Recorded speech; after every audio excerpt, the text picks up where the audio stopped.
মশলার সামান্য তারতম্যেই কিন্তু মাছের ঝোলের স্বাদ দ্বিগুণ হয়ে যায়। আজকে করেছি দুর্গাপুজো স্পেশাল বাঙালি মাছের ঝোল, একদম অথেন্টিক বাঙালি মাছের ঝোল। মশলাটা কিন্তু এর মধ্যে যেটা দেব সেটা কিন্তু এরকমভাবেই দিতে হবে যেভাবে আমি দিয়েছি।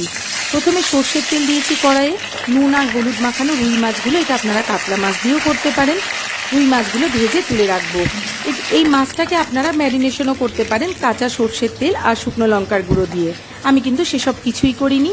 এখানে ধনে, জিরে, কালো সর্ষে আর নিয়েছিলাম বড় দুটো এলাচ। আর এখানে মশলাটা আগে বেটে নিয়ে তার মধ্যে পেঁয়াজ, আদা, রসুন আর কাঁচা লঙ্কাটাও এর সঙ্গেই বেটে নেব। আলুগুলো ভেজে নিচ্ছি লবণ আর হলুদ দিয়ে। আলু ভাজা হয়ে গিয়েছে, তারপর এর মধ্যে অল্প একটু সর্ষে আর একটা শুকনো লঙ্কা ফোড়ন দেব। আর যে মশলার পেস্টটা তৈরি করেছিলাম, গোলমরিচ, কালো সর্ষে, ধনে, জিরে আর বড় এলাচ, আর তার সঙ্গে পেঁয়াজ, আদা, রসুন আর কাঁচা লঙ্কাটা সবটাই তো একসঙ্গে বেটে নিয়েছিলাম, সবটা এর মধ্যে দিয়ে ভালো করে কষবো। এর মধ্যে দিয়ে দিচ্ছি হলুদ গুঁড়ো, আর হ্যাঁ, শুকনো লঙ্কার গুঁড়ো এর মধ্যে আমি ব্যবহার করছি না, কারণ আগেই গোলমরিচ আর কাঁচা লঙ্কার ঝালটা তো রয়েছে। আপনারা চাইলে শুকনো লঙ্কার গুঁড়োও দিতে পারেন। তারপর আলুগুলো দিয়ে দিলাম, ভালো করে কষতে থাকবো। কষা হয়ে গেলে মশলা থেকে তেল ছেড়ে আসলে দিয়ে দেবো স্বাদ অনুসারে লবণ, আর এরপর দিয়ে দেবো গরম জল।